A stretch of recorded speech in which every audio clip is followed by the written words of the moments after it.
জীবনটা খুব কঠিন, প্রতিদিনই সংসারের কাজকর্ম করতেই হয়, তাছাড়া কিন্তু জীবন চলে না। আসসালামু আলাইকুম, কোহিনুর মিনি কিচেন অ্যান্ড ব্লগে সবাই স্বাগতম। সবাই কেমন আছেন? অবশ্যই আল্লাহর রহমতে ভালো আছেন, আমিও ভালো আছি। চলে আসলাম কঠিন জীবনের কিছু কাজকর্ম নিয়ে। এই তো দেখেন, চুলার পারে চলে এসে কড়াইতে তেল দিয়ে দিলাম পেঁয়াজ কাঁচামরিচ। এখন এগুলো ভেজে নিব। আর আজকে আমি কষিয়ে কই মাছ দিয়ে মিষ্টি কুমড়া রান্না করব। তো দিয়ে দিলাম মরিচের গুঁড়া, হলুদের গুঁড়া, লবণ, রসুন বাটা। এখন সুন্দর করে তেলের মধ্যে একটু ভেজে নেব মশলাটা। হালকা পাতলা একটু ভেজে নিয়ে পরে পানিটা দিলে আমার কাছে ভালো লাগে। এখন দিয়ে দিব পানি। মেয়েদের জীবন খুব কষ্টের হয়, প্রতিদিন নিত্যদিনের কাজ, রান্না বান্না, ঘর গোছানো, সংসার গোছানো, সন্তান সামলানো। সত্যি, তারপরে মেয়েগো কোনো সম্মান নাই কারো সংসারে। অনেক মেয়েরাই কত সুখী আছে, আবার অনেক মেয়ে অনেক সুখ। আল্লাহ যে কীভাবে মানুষ কেন যে দুরকম করে বানাইলো, আল্লাহর কাছে আমার একটা প্রশ্ন মাঝে মাঝে আসে, কিন্তু করতে তো পারি না। সে আমার মালিক, ওপর আল্লাহ সৃষ্টিকর্তা, তাকে কি প্রশ্ন করা যায়? মনের মধ্যেই ঘুরে। দিয়ে দিয়েছি কই মাছ দিয়ে এখন আমি উল্টিয়ে পাল্টিয়ে সুন্দর করে কষিয়ে নিব। আর এইগুলো দেশি কই মাছ আমাদের পুকুর থেকে ধরছিল। আর মিষ্টি কুমড়াটাও নিজের হাতের আমার জালে দিয়েছে পাশের বাড়ির, তাই আমি ভাবলাম যে টাটকা মাছ, টাটকা ফ্রেশ সবজি, নিজেদের হাতের সব ফরমালিন মুক্ত একটু কষিয়ে মাছটা এভাবে রান্না করলে মিষ্টি মিষ্টি লাগবে, ভালো লাগবে। আমার কাছে কষানো মাছ খেতে ভালো লাগে। আমার ঘরে আমার হাজব্যান্ড বাচ্চারাও খায়, কিন্তু আমার শ্বশুর শাশুড়ি খেতে চায় না, তাই জন্য আমার ভাজতে হয় মাছ। ওরা সব কিছু সবভাবেই খায়।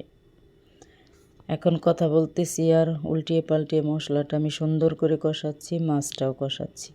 আর যে কোনো মাছ বেশি ভালো করে কষিয়ে রান্না করলে ভালো লাগে, সবজিটা কষিয়ে রান্না করলেও ভালো লাগে, স্বাদটা বেড়ে যায় আমার মনে হয়। আর আজকে আমি অন্যরকম করে তরকারিটা রানবো। ধনেপাতাটা মাছ কষানোর সময় দিব, পরে আর দিব না।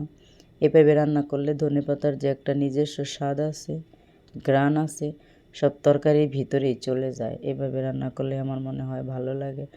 আমি আর কি এইভাবে আজকে ট্রাই করে দেখলাম কেমন হয়। খেয়ে দেখলাম না, ভালোই হয়। আর সেই জন্য ভাবতেছি মাঝে মধ্যে এভাবে রান্না করব। মাছটা খুব সুন্দর করে কষিয়ে নিয়েছি। আর এখান থেকে কষানো মাছ আমি 2 পিস উঠিয়েও নিয়েছি, আমার বাচ্চা খাবে। একদম রান্না হয়ে গেছে। এখন কিন্তু এই তরকারিটা নামানো যাবে, নামিয়ে রাখা যাবে, কারণ ধনেপাতাটাও দিয়ে দিছি। ধনেপাতাটা দিয়ে সুন্দর করে মাছটা আবারও কষিয়ে তারপরে আমি মাছটা উঠিয়ে রাখবো। তারপরে মিষ্টি কুমড়টা তো জানেন তাড়াতাড়ি সিদ্ধ হয়ে যায়, অল্প একটু কষানোর পরে কুমড়টাও সিদ্ধ হয়ে যাবে। সেই জন্য মাছটা ভালো করে রান্না করে একবারই নিচ্ছি। এই তো দেখেন মাছটা কষানো হয়ে গেছে। এইগুলা কিছু মাছ আমার ছেলের জন্য রাখছি, ও এভাবেই খাবে। আর বাকি মাছটা আমি উঠিয়ে নিব আলাদা একটা পাত্রে, তারপরে পানি দিব। আগে পানি দিব, উঠানোর পরে মাছ, সেই মাছের মধ্যে আবার একটু পানি দিয়ে দিলাম বাকি মাছের ভিতরে। পানিটা দিয়ে মশলাটা গায়ে থেকে লেগে যাবে ঝোলের মধ্যে, তারপরে মাছটা আমি উঠিয়ে নিব। আর ওই ঝোলের মধ্যে দিয়ে দিব অল্প ঝোল, মানে কষানোর জন্য, মিষ্টি কুমড়ো কষানোর জন্য পানিটা দিয়েছি। মাছটা উঠিয়ে নেওয়া হয়ে গেছে। এখন মশলার মধ্যে আমি কুমড় দিয়ে দিলাম, মিষ্টি কুমড়া। এটা ভালোই মিষ্টি আছে। আমার এরকম আদা কাঁচা আদা পাকা মিষ্টি কুমড়া খেতেই ভালো লাগে, একদম মিষ্টিটা আমার ভালো লাগে না, বাতিটা। মিষ্টি কুমড়টা দিয়ে আমি নেড়ে চেড়ে সুন্দর করে এখন কষিয়ে নেব যতক্ষণ পর্যন্ত সিদ্ধ না হয়।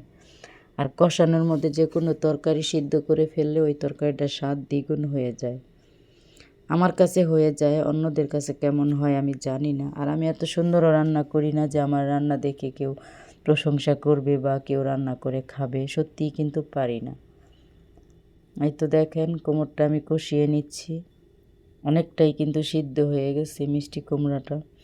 এখন মনে হয় ঝোল দেওয়ার সময় হয়ে গেছে। আর ঝোলটাও কিন্তু বেশি দেওয়া লাগে না মিষ্টি কুমড়াতে, ওর নিজস্ব শরীরের পানি আসে অনেক প্রচুর, তাই অল্প একটু ঝোল দিয়ে দিলাম আমি, বেশি দিব না, যেন গামাখা তরকারি হয়। ঝোলটাতে একদম তরকারিগুলা কিন্তু ডুবেও যায়নি, এরকম ঝোল দিয়েছি। তাহলে আমার রান্না যদি আপনাদের একটু হলেও ভালো লাগে, প্লিজ চ্যানেলটা সাবস্ক্রাইব করে পাশেই থাকবেন, অল নোটিফিকেশনে ক্লিক করে দিবেন, কমেন্ট করে জানাবেন কীরকম রান্না করলাম, খাওয়া যাবে না কি খাওয়া যাবে না, অযোগ্য হয়েছে, সব কিছুই কিন্তু বলবেন। আর প্লিজ সবাই পাশে থাকবেন, সাথেই থাকবেন, সাবস্ক্রাইব করবেন। আল্লাহ হাফেজ, আসসালামু আলাইকুম।